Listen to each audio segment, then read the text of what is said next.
नमस्कार, जय हिंद, जय भारत दोस्तों। आप सभी का स्वागत है शीनू लर्निंग पॉइंट प्लेटफॉर्म में। This is Sheenu Siddharth from Sheenu learning point. आज की इस वीडियो में हम भारतीय अनुसंधान परिषद परीक्षा की तीनों शिफ्टों के बारे में बात करने वाले हैं, जो कि 2 मार्च को एग्ज़ाम हुआ था। उसके बारे में हम बात करने वाले हैं। उसके बारे में जो क्वेश्चंस आए थे उनके बारे में मैं आपको बताने वाली हूँ कि किस तरह के क्वेश्चंस आए थे, और जो आगे जो मतलब 3 मार्च को, 4 मार्च को या 5 मार्च को एग्ज़ाम होगा, उसके लिए वो उसी बेस पर अपना जो तैयारियाँ कर सके और अपना एग्ज़ाम अच्छे से दे सके। हालांकि 2 मार्च का जो एग्ज़ाम हुआ है वो बहुत टफ बताया जा रहा है कि वो टफ पेपर हुआ था, बहुत ही कठिन पेपर आया था। और जो लेंथी पेपर था, मतलब जो मैथ्स के क्वेश्चन थे वो बहुत ही लेंथी थे, बहुत ही उसमें बहुत ज़्यादा पूछा गया था। सॉल्व करने के लिए बहुत टाइम लगा उनमें। और जो यहाँ तक कि जो साइंस के क्वेश्चन थे वो भी न्यूमेरिकल थे, और वो भी कम से कम 7 या 8 क्वेश्चन न्यूमेरिकल आए थे, जो कि बहुत बहुत उसमें जो सूत्र वगैरह जो होता है, जो फॉर्मूले को यूज़ कर हमें उन्हें सॉल्व करना था, तो जो कि बहुत कॉम्प्लिकेटेड हो रहा था लोगों के लिए जो नहीं अच्छे से, मतलब साइंस के जो न्यूमेरिकल वगैरह नहीं करके गए थे, अच्छे से नहीं प्रिपरेशन करके गए थे, तो उनके लिए बहुत दिक्कत हुई है।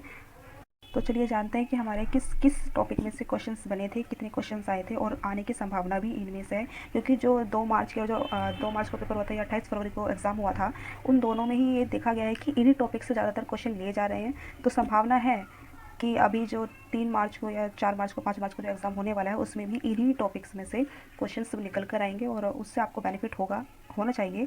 तो चलिए मैं दिखाना चाहूँगी कि आपको कौन कौन से टॉपिक से क्वेश्चन आया है। तो ये है हमारा पहला क्वेश्चन, जो टॉपिक है वो है धर्मनिरपेक्षता। हमारा जो पहला क्वेश्चन बना है वो धर्मनिरपेक्षता से बना है। ठीक है। जो हमारा दूसरा जो टॉपिक है वो है अनुच्छेद 343(1). 343(1) से हमारा क्वेश्चन बना था, वो बना था क्या, वो बना था कि जो हिंदी भाषा है वो किस लिपि में लिखी गई है, देवनागरी लिपि या ब्राह्मी लिपि, किस लिपि में लिखी गई है। तो इसका हमें बताना था कि क्या आंसर होने वाला है। तो अनुच्छेद बहुत पूछे जा रहे हैं, अनुच्छेद को अच्छी तरह से पढ़िए जाइएगा। और जो हमारा जो नेक्स्ट टॉपिक है जिससे क्वेश्चन आया था वो था हड़प्पा सभ्यता। हमारा एक क्वेश्चन बना था हड़प्पा सभ्यता से, कि हड़प्पा सभ्यता में जो जो मतलब दीवारें या जो किले वगैरह बनाए जाते थे, तो वो किस आकार के बनाए जाते थे। चौकोर बनाए जाते थे, वृत्ताकार बनाए जाते थे, आयताकार बनाए जाते थे, किस आकार के बनाए जाते थे, तो ये बताना था। ठीक है, इससे हमारा क्वेश्चन बना था। और एक बना था मुगल काल से, हमारा क्वेश्चन बना था कि मुगल काल से हमारा एक क्वेश्चन बना था। ठीक है। असहयोग आंदोलन, इससे भी हमारा एक क्वेश्चन बना था। असहयोग आंदोलन से भी, इस टॉपिक से भी हमारे, यहाँ तक कि इस टॉपिक से 2 क्वेश्चन आए थे जो कि गांधी जी से रिलेटेड थे, तो 2 क्वेश्चन आए थे, लेकिन असहयोग आंदोलन का एक क्वेश्चन बनता है, और गांधी जी से रिलेटेड 2 क्वेश्चन आए थे। ठीक है। एक आया था चोल वंश से रिलेटेड एक क्वेश्चन आया था। वो क्वेश्चन कुछ इस तरीके से था कि जो तमिलनाडु में जो मध्यकालीन में कौन सी जो प्रजाति है, किस तरह की प्रजाति वहाँ पर रहती थी, कौन सी प्रजाति रहती थी, तो उसके बारे में आया था एक क्वेश्चन। ठीक है।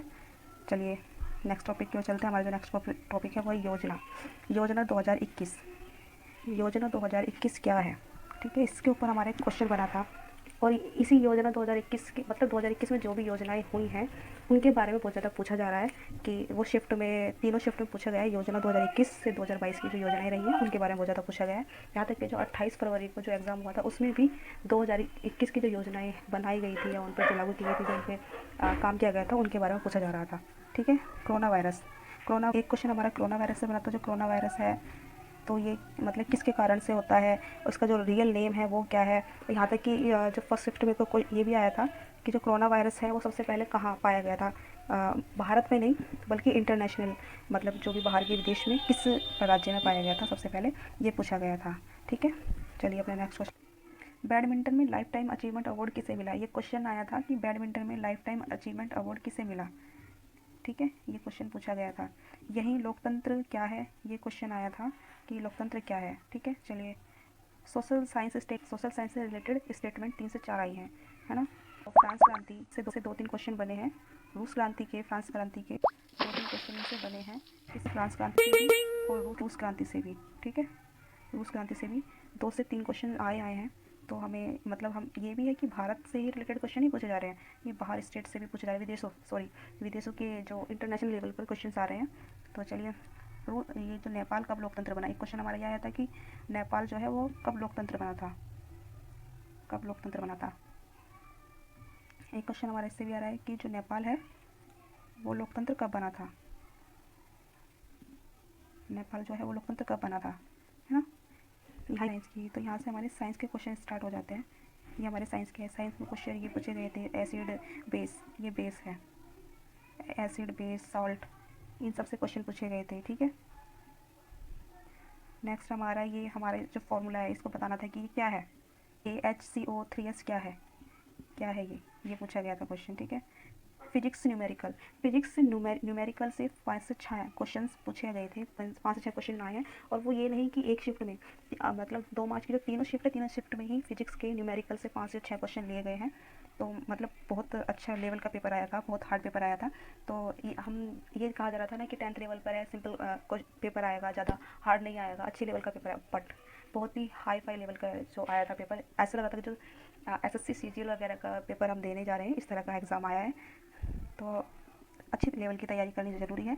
अच्छा, एक क्वेश्चन बना था लेंस से, अवतल लेंस उत्तल लेंस, इससे एक क्वेश्चन बना था, ठीक है। एक इससे क्वेश्चन आया था। और ये तीनों शिफ्टों में लेंस वाला क्वेश्चन आया है, अवतल उत्तल करके, ठीक। और ये तीनों शिफ्टों में लेंस से रिलेटेड क्वेश्चन आया है। तो लेंस, ये टॉपिक्स ज़रूर, मतलब ये जो टॉपिक्स हैं ये बहुत इंपॉर्टेंट है, इन्हीं टॉपिक्स से जो है क्वेश्चंस बन रहे हैं। तो मैं यही कहना चाहूँगी कि आप इन्हीं टॉपिक्स को अच्छे से पढ़कर चले जाएँ, तो हो सकता है कि आपका जो एग्ज़ाम है अच्छा चले जाए और शायद आपका सिलेक्शन भी हो जाए। तो अच्छे से पढ़ के जाइएगा, इन्हें तैयार करके जाइएगा। तैयारी करोगे तो डेफिनेटली सिलेक्शन होना ही होना है। हमारा जो नेक्स्ट जो टॉपिक है वो है ऊष्मा। सौर ऊर्जा से हमारे बहुत क्वेश्चन पूछे गए थे कि सौर ऊर्जा जो प्लांट है वो पहले कहाँ लगाया था, किस राज्य में लगाया गया था, ठीक है। ये हमारा क्वेश्चन बना था। कोशिका से क्वेश्चन पूछा गया था, क्वेश्चन आया था जो सेल्स हैं, सेल्स मतलब कैसे अपना रंग बदलती हैं, आकार बदलती हैं, क्यों बदलती हैं, कौन सी सेल्स हैं जो अपना रंग आकार बदलती हैं, ये क्वेश्चन आया था, ठीक है। प्रतिरोध, इससे भी हमारा क्वेश्चन आया था, प्रतिरोध टॉपिक है प्रतिरोध, इससे भी हमारा एक क्वेश्चन आया था। वहीं परमाणु क्रमांक, परमाणु क्रमांक से 2 से 3 क्वेश्चन परमाणु क्रमांक से आए थे। वहीं प्रकाश से भी 2 से 3 क्वेश्चन हमारे आए थे, किससे, परमाणु क्रमांक से भी 2 से 3 क्वेश्चन आए थे। वहीं विद्युत से भी 2 से 3 क्वेश्चन हमारे बने थे, ठीक है। तो ये सारे टॉपिक्स हैं, ये बहुत इंपॉर्टेंट टॉपिक्स हैं। और यहाँ मैंने देखा है कि 28 फरवरी को जो एग्ज़ाम हुआ था उसमें, और जो 2 मार्च को जो एग्ज़ाम हुआ है उसमें ये टॉपिक्स ही पूछे जा रहे हैं। अब यहाँ पर हमारा मैथ्स आ जाता है। मैथ्स में ये हमारा मैथ्स है, मैथ्स के टॉपिक है, प्रॉफिट लॉस से क्वेश्चन आए थे। और पाइप एंड सिस्टम्स, मतलब जो पाइप है कितने टाइम में, मतलब जो पाइप है पानी फेंकता है और उसे मतलब भर जाता है, और दूसरा पाइप जो खाली करने वाला हो कितने समय में खाली करेगा, इस तरह के कुछ क्वेश्चन आए थे, टाइम समय से रिलेटेड क्वेश्चन आए थे, ठीक है। टाइम एंड वर्क, जो कि मैं बता रही थी कि टाइम और समय और काम से रिलेटेड, समय और काम से रिलेटेड, जो समय और काम मतलब कितना, इतना काम किया तो कितना समय लगेगा, इस तरह के। टाइम और वर्क, वही टाइम और वर्क से भी क्वेश्चन बनकर आ रहे थे। 3 से 4 क्वेश्चन टाइम और वर्क से पूछे जा रहे थे कि इतने टाइम में इतना काम किया जा रहा है, तो मतलब इतना काम करेंगे तो कितना समय लगेगा, टाइम और वर्क के क्वेश्चन आए थे। ट्रिग्नोमेट्री के भी 3 से 4 क्वेश्चन ट्रिग्नोमेट्री के बने। ट्रिग्नोमेट्री के आई थिंक थर्ड शिफ्ट में 2 क्वेश्चन आए थे ट्रिग्नोमेट्री के। तो चलिए अपने नेक्स्ट टॉपिक पे चलते हैं। कल ये जो टॉपिक्स हैं यही टॉपिक्स को लेकर क्वेश्चंस बनाए जा रहे हैं। तो मैं यही कहना चाहूँगी कि जो अब एग्ज़ाम होने वाला है 4 मार्च को, 5 मार्च को, तो आप इन टॉपिक्स को अच्छे से पढ़ कर जाइएगा। डेफिनेटली आप अच्छे से पेपर कर आएंगे अगर जो आप इन टॉपिक्स को पढ़ कर जाएंगे। मैंसुरेशन से 2 से 3 क्वेश्चन बने थे। अब गाइस अगर जो आपको इससे रिलेटेड मतलब पूरी एग्ज़ाम जो कैसा आया था उसके जो आंसर्स, क्वेश्चंस के आंसर्स भी चाहिए तो आप मुझे कमेंट करके बता दीजिए, मैं आपको इनके आंसर भी प्रोवाइड करा दूँगी।